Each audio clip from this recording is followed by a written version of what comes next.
के बाद अब आगे की रणनीति पर बीएसपी के साथ काम शुरू कर दिया है। इस संबंध में बीएसपी चीफ मायावती और अपना दल की नेता पल्लवी पटेल के बीच मुलाकात हुई है। सूत्रों की माने तो गठबंधन और चुनाव लड़ने का ऐलान होली के बाद होने की संभावना भी जताई जा रही है।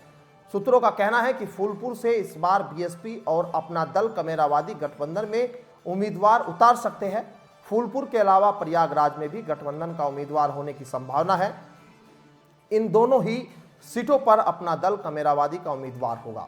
सूत्रों के अनुसार होली के बाद इस गठबंधन का ऐलान होने की संभावना जताई जा रही थी, जो अब सामने आ सकती है। इस गठबंधन को लेकर मायावती और पल्लवी पटेल की मुलाकात होली से पहले बताई जा रही है हुई है और दोनों दलों में गठबंधन को लेकर बातचीत अभी जारी है।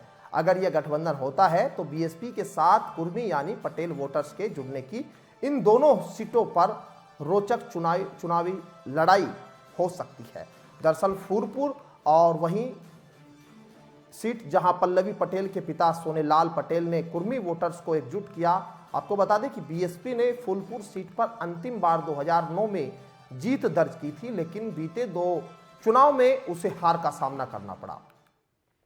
दोनों ही चुनाव में इस सीट पर बीजेपी ने जीत दर्ज की।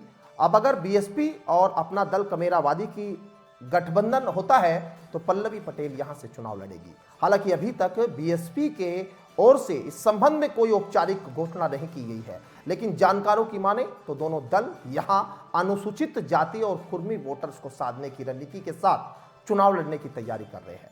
अब होली के बाद अगर बात फाइनल हो भी जाती है तो इसका ऐलान यहां होली के बाद तो होगा ही, लेकिन इसका असर कितना होगा, समाजवादी पार्टी पर इसका कितना असर होगा, अखिलेश यादव पर इसका कितना असर होगा, ये देखना बड़ा दिलचस्प होगा।